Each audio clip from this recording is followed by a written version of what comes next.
Hey, welcome to Graphic Policy Television, GPTV. I'm Brett. We've got a new unboxing of the Legion of Collectors, one of the numerous geek boxes out there, this one from DC Entertainment and Funko. For those who don't know, Funko and DC Entertainment teamed up. They do a geek box that ships every other month, so, one every 2 months, and it's got a theme about it. Now, there's one for Marvel. Of course, this is the one for DC. Marvel has gone for a year at this point, going on to the year and 1 month. DC, this is only the second box. So they're early in it, but it's just as good as I would expect. The first box, I think, was really, really solid, and I expect the second to be just as good. This one's theme is based around DC's television properties. Unlike some of the other boxes out there where it's just a bunch of geeky stuff and they've got a theme every single month, this one, it's similar, but it's all DC Comics, and they kind of put it around like some sort of property. So like the next one would be Suicide Squad. The first one was Batman versus Superman. So this one's the television property, so things like Supergirl, Arrow, Flash. Expect items out in here to match those properties. Now let's crack open the box so we can show off what is inside. Now, first and foremost, we've got a pin that came out of his packaging. This is actually the second pin that came out of his packaging, but it's not that bad. Every single box gets these neat little pins that show off the theme.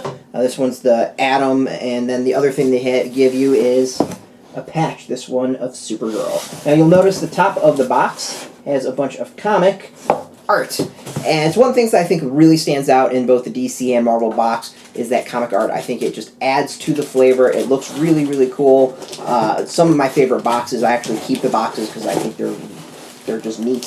So we're going to crack this open. We're going to show off what's inside. Go over all the items. Now first up, we've got a t-shirt. Right away I can tell you this is for Arrow, based off of the little I see. Oops.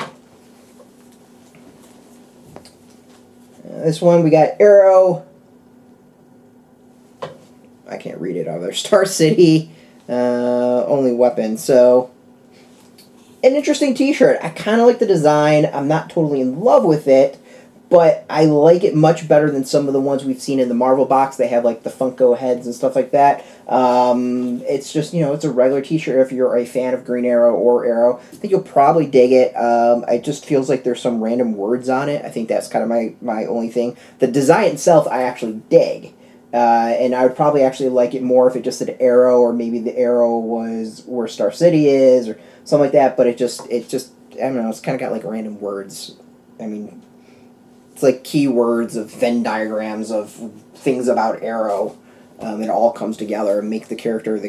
I don't know. It's just a little weird. I don't know. Yeah. Alright, next up we have a comic book. Now most of the boxes tend to have some sort of comic that is special. This one's The Flash, number 123. It's Legion of Collectors.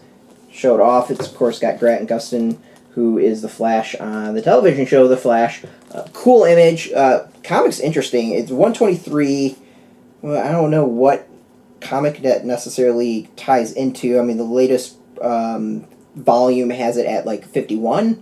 52 should be out relatively soon. I think 51 just came out like last week or the week before. So I don't know what 123 signifies or what that specific issue is. But there's probably a reason they chose this one. We'll see. Alright.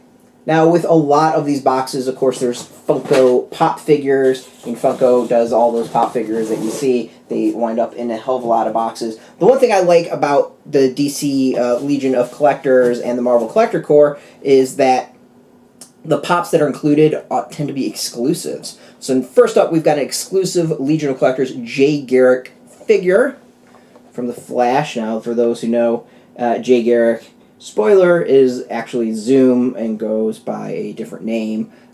So this is kind of a little weird and creepy that this is the figure for the series. But he is kind of a key character, really, really important. Basically, this entire second season of The Flash revolves around him, so the fact that he's a pop makes a hell of a lot of sense. And then it's not just a patch that we get when it comes to Supergirl. We also get a rock candy figure. Kind of like the design. I think this is kind of a neat one. Show it off. It's one. Of course, it's another exclusive. There's a whole bunch of Rock Candy figures out there. So there's, Supergirl, Batgirl, two different versions of Batgirl, Harley Quinn, a different Supergirl with a different pose, and a classic Wonder Woman, and then there's the Batman versus Superman Wonder Woman as well. This Supergirl is more in line with what she wears in the television show, while the Supergirl on the normal one, I think, is more kind of like the DC Superhero Girls version of the character.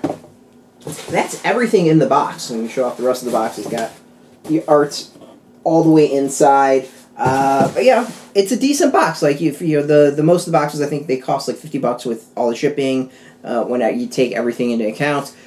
So you get the 2 pops, which tend to be $10 to $15, plus a T-shirt, plus the comic. I mean, you're looking at 4 exclusive items you're not going to be able to get anywhere else for $50. So the items, if you break them down, come out to be about $12.50. I'm not counting the patch or the button in the number of items. So 4 items, they were looking at $12.50 a piece. It's worth it. Like, it's not, you're not making out like a bandit. But any of these items, you probably wind up paying at least $12 for any generic pop is $10 to $15. I'm not sure about the Rock Candy, but I think that's probably $15 to $20 would be my guess. And then T-shirts go anywhere from $10 to $20. So put it all together, you wind up getting a decent deal as far as the items in there. Now, a T-shirt is one I will actually wear. The comic will go into my collection, and the pops will go into storage until I actually have a nice geek room to display everything.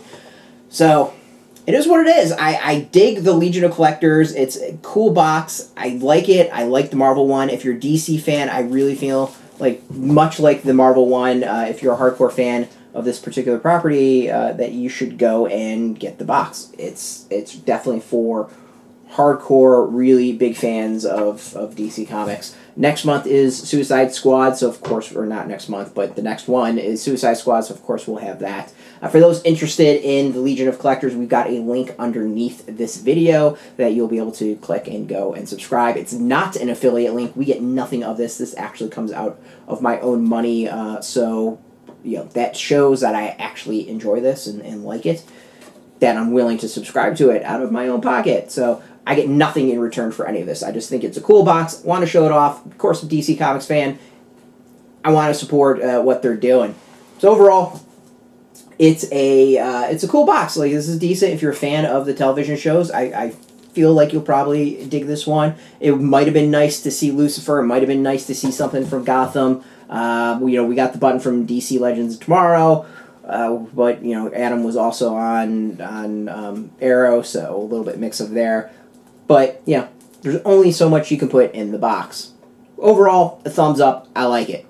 So until next time, thank you for watching. You can catch us every single day at graphicpolicy.com. Of course, we're on Twitter, Facebook, YouTube, all that graphic policy, keeping it nice and consistent. So thanks for watching, and keep on reading, and keep it geeky.